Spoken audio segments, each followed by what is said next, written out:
Hello unicorns, it's Tiffany, there's Angelica, and we are here today to discuss some amazing new releases from Black authors that came out this year. So this is going to be the end of my Black History Month recommendations for this season. But as I always say, Black history should be celebrated 365, okay? Yes, just not regulated to 1 month that we have in our country of origin. I'm going to discuss all the Black releases that came out this year. Now, in my other videos where I have specific genres that I'm discussing, there are some new releases that are scattered in throughout, okay? So the new releases that I already mentioned in those videos, I will not be repeating them here. So if you want further information, go check out the rest of the playlist. But for today, these are the books that I have not mentioned yet.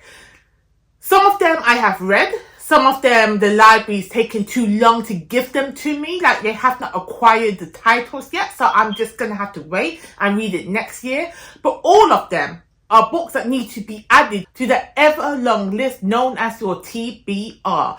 So with that out of the way, please remember to like and subscribe to this channel if you want more fire recommendations from me. Now, the first section, we're going to focus on the fantasy, sci-fi, speculative fiction genre, okay? And the first book that I have is Immortal Dog, and this came out on September 3rd, I want to say. Yes, it came out September 3rd. And I was quick with reserving this at my library, so I was one of the first people to read it. Hello, yay me. And let me tell you, this is a 5-star read. This was a 5-star read. Now, did it have issues, pacing issues in the middle? Yes, but it didn't really matter because the story was fire. The action was fire. And this is one of those books that does I hate you very well. That does I hate you, I want to kill you, I don't care about anybody else, I don't care about the repercussions to myself. I hate you, I'ma hurt you, I'ma destroy you, let's get it on. Okay, so what is this book about? This book is about a girl who is trying to find her sister because she believes her sister has been kidnapped by some vampires. And in order for her to find where her sister has gone, she needs to infiltrate this school for vampires and vampires' bloodline on their family. But the unique thing about this is that vampires coexist with humans in this world, and this school is like, you have different houses which the different vampire houses are in charge of, and they have human families that are meant to connect and coexist with them. So our main girl goes to this school, goes and enters in this house that she is the last of her line, of her family line, and she's meant to own this house. She needs to go and claim back her inheritance. And the vampire that has taken over, that is in charge, basically hates her. And she hates him because she thinks he's the one that kidnapped her sister. And it's got the dark academia, vibe. And the vampire is based, I believe he was Ethiopian. I love mythology from across the African diaspora, and that is what we're getting here with African Ethiopian vampires. I don't need to tell you more, okay? The next book that came out this year I want to highlight is Blood at the Root, and this came out, I believe, May 7th. In this book, we are following a Black teenager. His name is Malik. He was brought up in foster care. He finally became emancipated at the age of 17. And he's ready to take on the world. But before he does that, he decides he wants to rescue his foster brother that is still in the care of his abusive foster parent. And that's how the book starts off. That's how we get there. But when that plan goes left, when that plan just goes wrong, a mysterious man reveals himself to Malik and says, look, I know your grandmother, she has been out there looking for you, she wants you to come home. And so he's just like, alright, I'm gonna go with you. So he heads on back over to New Orleans to reconnect with his family roots, and from there he realizes he descends from some witches. He is brought into the world of magic and secrets, and now he needs to learn how to use these abilities that he's had for his whole life, because he knows he has these powers. He just had no one there to teach him how to use it. So now he's in New Orleans learning and discovering his ability. And where does he go to learn this? Where does he attend? He goes to a Black university full of magic. I actually did enjoy reading this book. I did enjoy it. My only gripe is that I did not like the pop culture reference. I don't like especially in fantasy books and urban fantasy books, because first of all, it's fantasy, don't base it on my reality. Second of all, you're really limited the longevity of your book, because what you wrote in the book may be relevant for today, okay, may be relevant 5 years from now, but think about 50 years from now. It's not going to be relevant. People are going to be wanting to read this book and it's going to go past them. It's going to wash past them. I don't like the pop culture references. So that's why this is at a meh. It's at a 3.75, maybe touching a 4. It was a good read, decent read. But if you want to see a black boy in a college setting learning about his magical gift, and you enjoy following a troubled character, watching them grow and come into their own, then I suggest you pick up this book, because it is the type of book for you. So the next book, I haven't read it yet because the library is taking its time with releasing the Holt to me. But that is Sky Full of Elephants by Cebo, Campbell, and this came out, I believe, on September 10th. And this is a science fiction dystopian type of novel. And I tell you why this is a dystopian book. Because in this book, I believe only in the US of A, only on that side of the world, all the white people has up and just went into the ocean. They just went into the water, never to return, okay? So now all the descendants of the European colonizers, okay, they have gone, and that's just left all the minorities on that land to fend for themselves. Bruh, imagine that world. What would change? What would be different? I don't know. But in Sky Full of Elephants, what we do follow is a quest between an estranged father and his daughter, trying to find common ground as they navigate this landscape of fundamentally altered America. I think Sky Full of Elephants will be a thought-provoking book, and that has many depths and layers to it. I think this book will be perfect for a book club because it will raise a lot of questions, okay, about the what if, about what happened if a certain group of people were gone, okay? So this is up there on the list of to be read. I'm very intrigued by this book, and if you are too, as highly suggest you put that hold in at the library. Tell your library to go acquire some books, or better yet, go buy the book yourself if you can afford to part with them coins, okay? So the next one we have is a science fiction dystopian type of short book, and this book I read was this is a great book. I'm talking about Lost Ark Dreaming, and this came out, I believe, May 21st. So this author, I'm not going to try and pronounce his name because I know I'm going to butcher it, and I want to put respect on the name. So it's on the book somewhere. You can read the name there. But I read the author's debut novel, I believe it was, or the first fantasy series debut novel. I don't know if it was his debut novel, but I read Son of the Storm. Fantastic. Still need to read the second book in the series. But then I saw he had this book coming out. Read it, loved it, fantastic. So what this book follows, we're following 3 POVs in Lost Ark Dreaming, and they are living in this tower that sprouted out. If I didn't say, it's based in Nigeria. So it's a dystopian version of Nigeria, because the world that this book is set in has gone through climate change. So everything on the surface has been flooded. There's water everywhere. So the skyscrapers that are being built is now where the human population reside, and they are on level. Think silo where each level has a different hierarchy, and those on the lower levels are being flooded. However, this is where it gets interesting, because there are what is known as the children living in the water that wants to get into the tower for reasons unknown to us, and these children are worshippers of the Mami Water.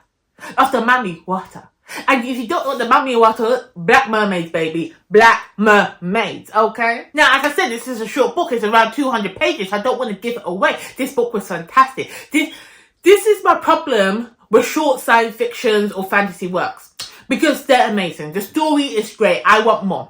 The story in itself is contained, that we have a beginning, middle, and end in this book, but I want more. I want more from this world because it was so fantastically written. So, check it out, and let's put pressure on the author to go write another short story in this world, okay? The next one I want to recommend is, I've already discussed this in one of my recent reads, I believe. I feel like I've discussed this. I must have, because I read it recently.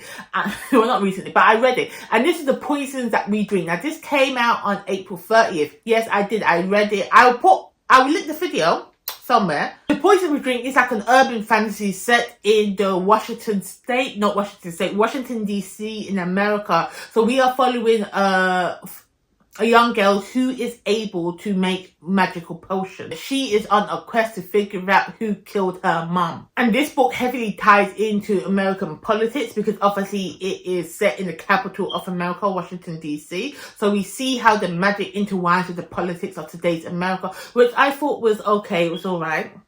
I mean, I wasn't a big fan of that, but it was done well. I do believe that this book was a solid book. It was a solid debut. The characters were well developed. The magic system, the magic use in this book was phenomenal. So if this is something that's interested you, if you're interested in reading a book about black witches trying to get revenge, this is the book for you. Another book that I read earlier on this year when it just dropped is The Principle of Moments. And this came out on January 18th. Now, this is a science fiction space opera type of book. Now, when I read it, I have to say I was a little bit disappointed because I was too excited for it. So I put my own connotations on this book. I put my own expectation on what this book is about and then read it and it wasn't what I thought it would be. That's my own fault because the more I think about it, because I read this back in January, okay?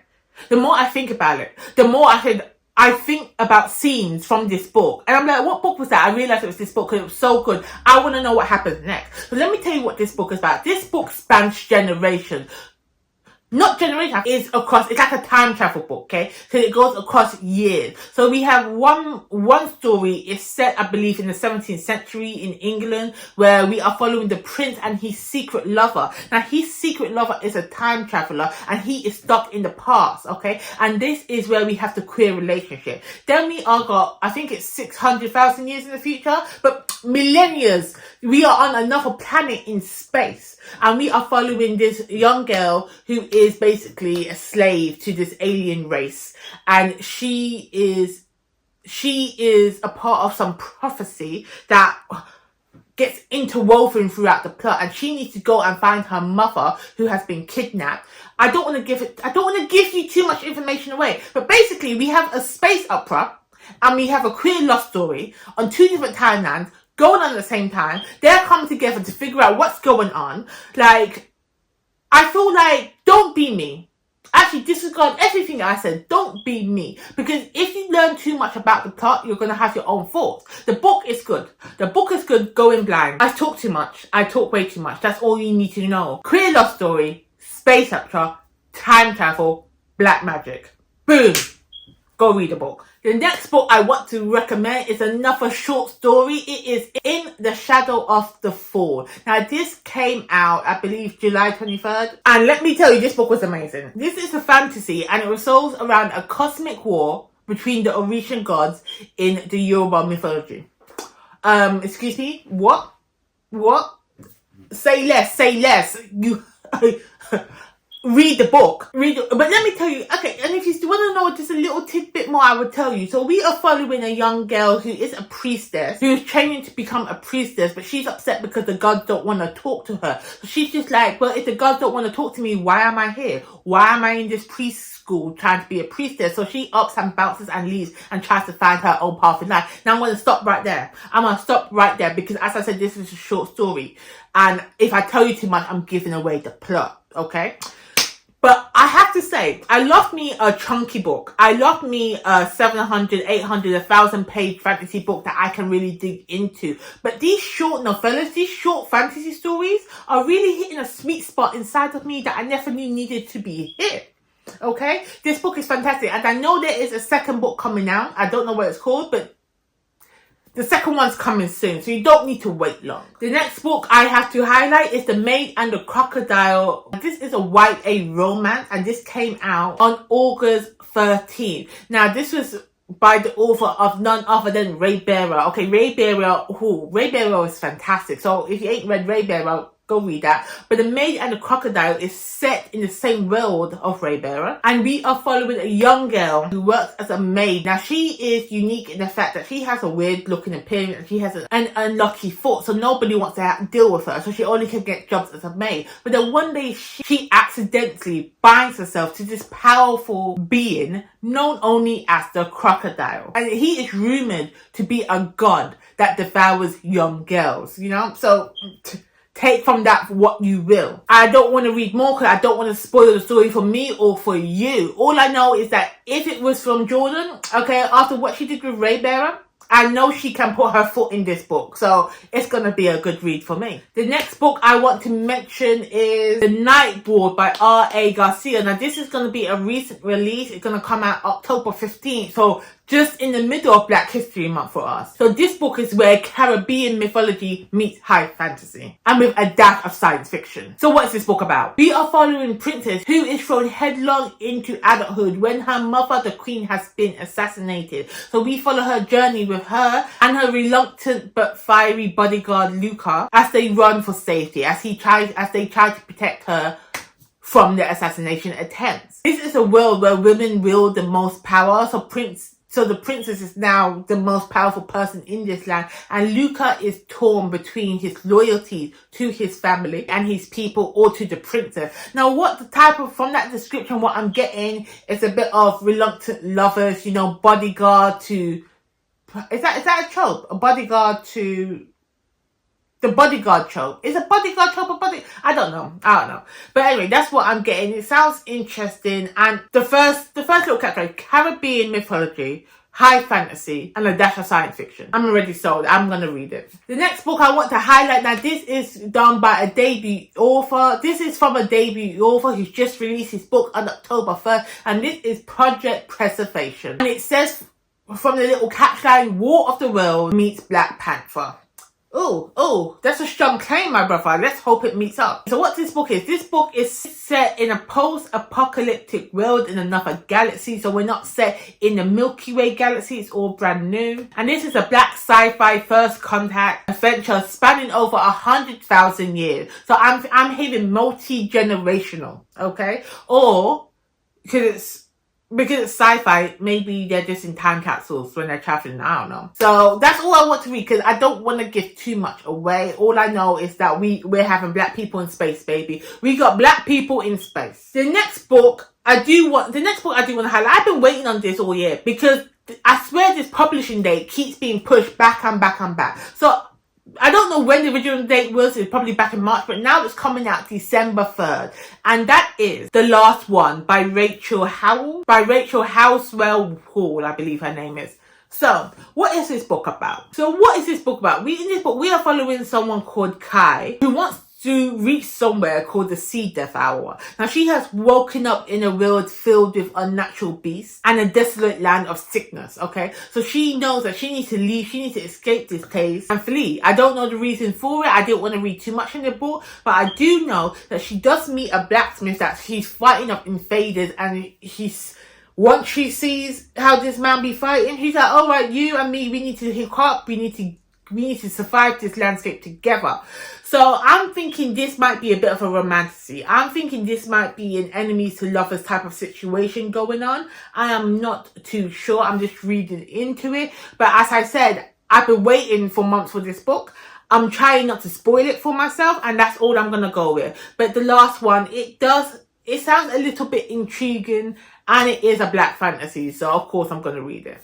Okay, and we have another fantasy book. This is called Fate of ONYX and IVORY. Now, this came out October 1st, so just at the beginning of this Black History Month. So you can read this now. So what this story follows is a girl called Amira, who makes a bad deal with her witch. But she ends up getting saved by somebody called Rain, and in the process learns the art of her realm. And from there, she goes on a quest entwined with dark magic and immortality. And then Amira begins to question everything she's ever known. So what I'm getting enough of romantic feeling from this, enough a bit of maybe enemies to lovers or reluctant lovers. I am not sure. I just know that I was intrigued from the cover. The cover alone made me want to read this book, and I'm going to read it, okay?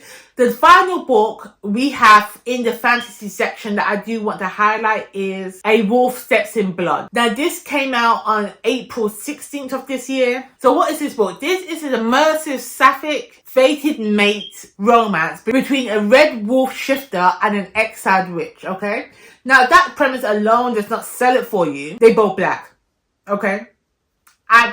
Paranormal romance at its finest. Yeah, so this again, I'm going to read this book. I haven't yet. I don't know why I haven't read it yet. There's 2 people ahead of me at my library reading this book, so I just got to wait. They need to hurry up. They need to hurry up. The next genre that I want to highlight, we're going into the contemporary, the romance, the historical fiction books, okay? So the first book on this list is Little Rock by Ifueko. And this came out on June 18th. Now that we had got a lot of mixed reviews about Little Rock, and let me tell you, if you guys don't know about Ifueko, if you don't know how she writes her books, you ain't not meant to like her book.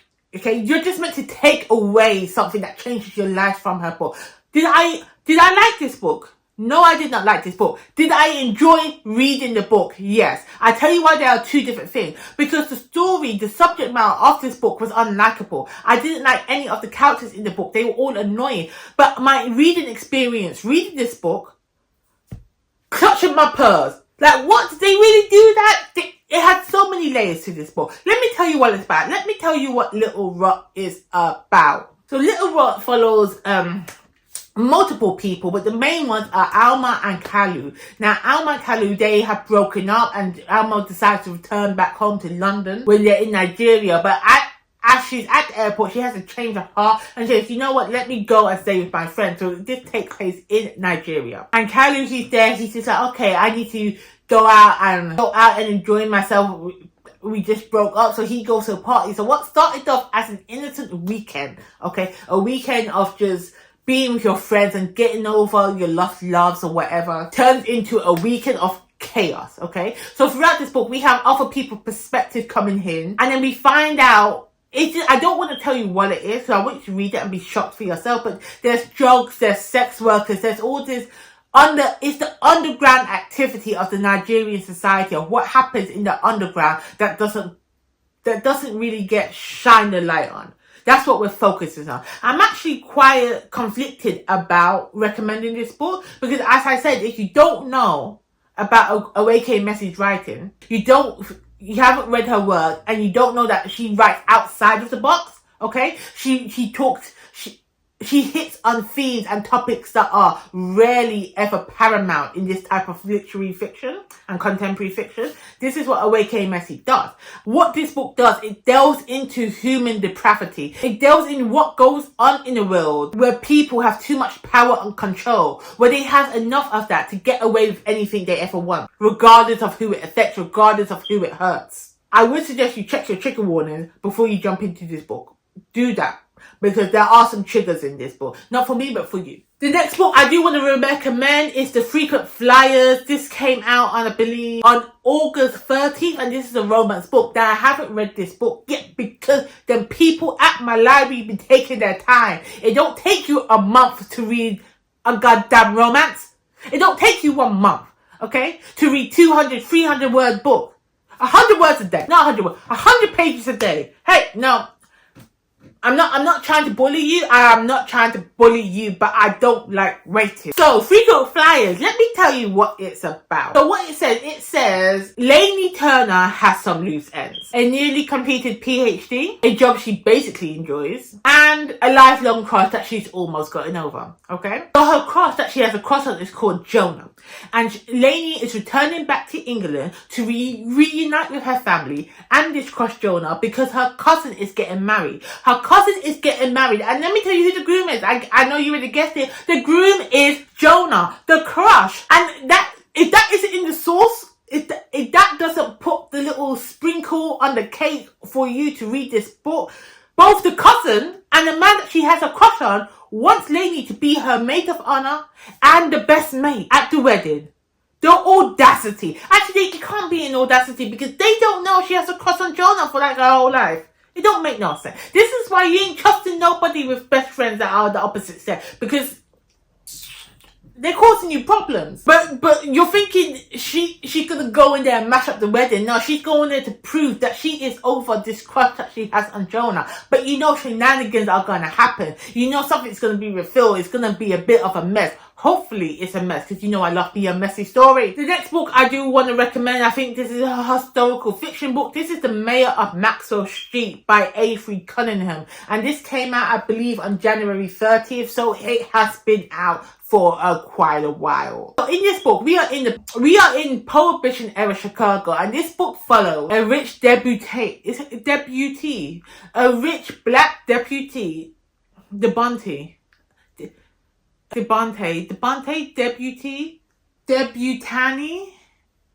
do you say this word? It's debut and anti. Debutante, debutante, debutee. Debutante.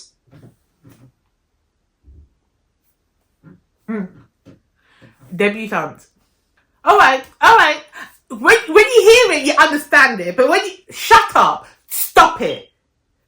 Let's go back to the book. The Mayor of Maxwell Street follows a rich black debutante as she enlists the help of a low-level speakeasy manager to identify the head of an underground crime syndicate. I know that's how you say that word. And this book is giving me detective mysteries, like the crime noir bit, because it's in Prohibition era Chicago. So I think Prohibition, what was that, the 1920s, 1930s? I'm getting crime noir vibe. And I've heard that the female main character has 2 love interests in this book. So I'm getting a bit of a messy situation happening. Okay, I want to read this book. It's been on my TBR for too long. And I've got 1 credit left on audio before I cancel it. I might use it just to get this book, okay? That's what I'm going to do. That is exactly what I'm going to do. So the next section we're moving on to is the thriller horror books. As I said, if you want thriller horror books, and the first on the list is Out of Body by Nia Davenport. And this came out, I believe, on February 6th. This is a YA horror. And we are following a 17-year-old Megan who has spent her whole life bouncing between the different friendship groups, okay? She can never find a place to fit in until she finally meets a girl called LC who brings Megan out of her shell, who brings Megan into her own. But then something is afoot. Something is a bit wrong with LC, because what we have now, we have a little bit of a body swap situation, because now LC has taken over Megan's body and Megan is trying to find a way to get back to her original body. What this book does, it definitely brings both the horror and the sci-fi. And again, because it is a YA, it didn't really hit that sweet spot for me. But if you enjoy reading YA horrors, I believe it will be a good book for you, okay? It did keep me turning the page, like I did finish it. I believe it took me 2 sittings to finish this book. And that's saying a lot, because YA is not my go-to age category and horror is not my go-to genre. So it was really playing on the lower field for me. But I do recommend you read it. The next book I want to recommend is The Academy for Liars by Alexis Henderson. This came out, I believe, on September 17th, and this is fantasy horror. Now, Alexis, she can write a book. Okay, she can write a book. So I just immediately saw that she was coming out with a new book. It has Dark Academia vibes. I thought, I must read it. I must read it, and I must get everyone else to read it. Now, what is this book about? I don't know, let me go find out. So this book, we are following our main character, Lennon, who gets a mysterious call to go undertake this entry exam for this school called Drayton College. This Drayton College, however, is a school for magic. Now, she has only been invited because, like everybody else who's at this school, she has the innate gift of persuasion. Okay? Persuasion. Is that when you can persuade someone? So is she a Jedi? She a Jedi. That's what she is. So she has that ability to control others around her, and in rare cases, she can control the matter of itself. You're gonna tell me this girl's not a Jedi. You ain't gonna tell me she ain't no Jedi. But anyway, that's all I needed to know. Alexis Henderson, fantasy horror, Jedis. Even though the book didn't say Jedi, she a Jedi. Go read this book. I'm going to read this book. Hopefully it's going to give me what I want from it, you know? The next book I do want to highlight is another YA horror fantasy book. This came out on September 17th. It's none other by Ruin Road. So this book is described as Friday Night Lights meets Stephen King's Needful Things. Now, I ain't read no Stephen King before in my life. I don't know what that comparison is. Friday Night Lights, however, was a fantastic show, okay? I've watched that show more times than I can count, and every time it was giving me everything. What does it say? Clear minds, full hearts, can't lose. Say it with me now. Clear minds, full hearts, can't lose. Friday Night Lights was a show. So, how is this book a horror? You're asking me. Of course you're asking me. I'm recommending it to you. So we are following a boy called Cade Wilson, who lives to life. He is the star athlete of an elite school. However, he also lives on the wrong side of the tracks, okay, in the wrong neighborhood. And he struggles navigating living in two separate worlds as a young black man in America. I mean, we've heard the stories before. What this book deals with, it deals with racism, prejudice, what it means to be afraid, what it means to abuse the power or position that you are in. So how does it deal with this? Because what happens is that Cade makes a purchase from a pawn shop and makes a wish that people stop being afraid of him. And that wish manifests itself in a strange and mysterious and somewhat dangerous way. And now he has to figure out how to stop the chaos he has created. I'm intrigued. I'm interested. I want to know more. And in order for me and for you to know more, you got to read the book. Okay, another horror book I do want to recommend is Midnight Room. Now, this came out on July 2nd. This is a gothic horror type of book. Just trying to figure out what this book is about. I heard some reviewers say that the reading experience of this book is like having a fever dream. Ooh, do I want a fever dream?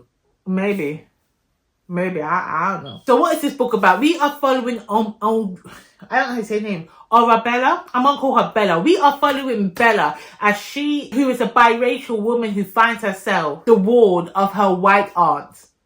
Being the ward of her white aunt and uncle when she was a child. And then one day a mysterious stranger shows up at her uncle's house and makes them an offer that nobody can refuse. A marriage of convenience. So what starts off as an innocent arrangement quickly spirals into a distoriating mashup between Beauty and the Beast, Jane Eyre, and Crimson Peak. I never thought I would say those three titles together in one sentence, but there you go, there you have it. And then to add a sprinkle of extra flavor, this is all set in the spring court of Akata. What? Let me say that again. Beauty and the Beast meets Jane Eyre, meets Crimson Peak, all set in the spring court of Akata. Take from that what you will. When they tell you this book is a fever dream, after hearing those tags, I believe them. I'ma believe it. Okay. Midnight Rooms, go read it if you're so inclined. So the next genre I do want to focus on is some non-fiction books, because non-fiction books are key in learning and understanding the black experience, both good and bad. Okay? So the first book that I do want to mention is Flamboyance. And this came out September 24th. Now, Flamboyance is a beautiful collection of mini biographies of queer influences of the Harlem Renaissance. Now, some of them are common names and some of them are not well-known names. But every one of their biographies was important in their own right. And it was a great introduction to queer influences, musicians and artists involved in the Harlem Renaissance. And it serves as an excellent jumping point for you to start your deep dive into what is the Harlem Renaissance and why it was so great. The next book I do want to mention is a memoir by Eve, and it's titled Who's That Girl? This came out on September 7th, and let me tell you who that girl is. She's that girl. She's that girl. Because you know, every time I hear that phrase, who's that girl, when people want to ask, like, who are you? And that song comes up. Who's that girl? Na na na na na na na na. So Eve has been out of the entertainment limelight, out of the spotlight for so long that I've forgotten what an impactful person, what an impact she made on the music industry as a whole. Eve is up there with the Hall of Records for me, with Missy, with Queen Latifah, okay? She was making moves back then when I didn't even know what these moves were, okay? This autobiography, this memoir, I don't even know what the difference between autobiography and memoir is. I don't know. But this book serves as a reminder to everybody that Eve is that girl, okay? Eve is a Grammy Award-winning rap artist, an actress, a producer, a philanthropist,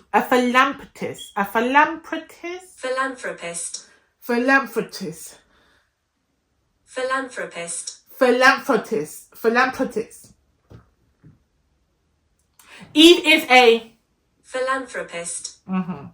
a clothing designer. She's a trendsetter, an entrepreneur, a talk show host, and a wife and a mother. She is all those things in one woman. Eve is fantastic. Read this book. Read it because you learn so much depth to who Eve is as a woman. It's fantastic. Love it. And I did see her at the Black British Book Festival. Oh. When they tell you black don't crack, black never cracks. Okay? Eve looked great. And the next book I do want to mention is An African History of Africa. And this came out in April, I believe, April 18th. I've just picked up this book. I haven't actually deep dived into the narrative. But what I can tell you is that I love books like this. For too long, African history has been neglected. For too long, it has been subverted. It has been dominated by Western narratives, okay? We don't get an African history from the Africans themselves. We get it from what these Western colonizers want us to believe what Africa is, okay? And when we do get the history of Africa, it is always surviving racism and colonialism. We don't hear the great strides that have been happening across that continent. And this is what an African history of Africa does. It provides a different point of view, if you will. And what this book does, it no longer denies African history's rightful place in the global story of world history. Africa is a large continent, takes up full of 50 plus countries. How many people, different languages are spoken in that one continent alone? And yet, this is not worldwide history. Like, it's funny to me, personally, because I'm British. Yeah, I know too much about American history, but not enough about African history. And I'm not even talking about the continent as a whole. I'm talking about Pacific countries that should be relevant. Because I'm surrounded by more Ghanaians and Nigerians and Somalians on a daily basis than I am Americans. Yet I don't know nothing about their history. I know more about American history than I do know about these countries. And that needs to change. That is my recommendations, not even recommend, those are the books that I want to highlight, that was released this year, written by Black authors. Now, as I did say, there are many other books released by Black authors this year, not to mention all the Black self-published authors that are releasing books. Now, I have mentioned a couple of books in my previous videos that have not been mentioned here, so if you want more books, go check them out. Remember to like and subscribe. Comment below any of the new releases that you have gotten to, because, you know, we do like to add to that TBR list. And thank you so much for watching, and I will be back with another video shortly.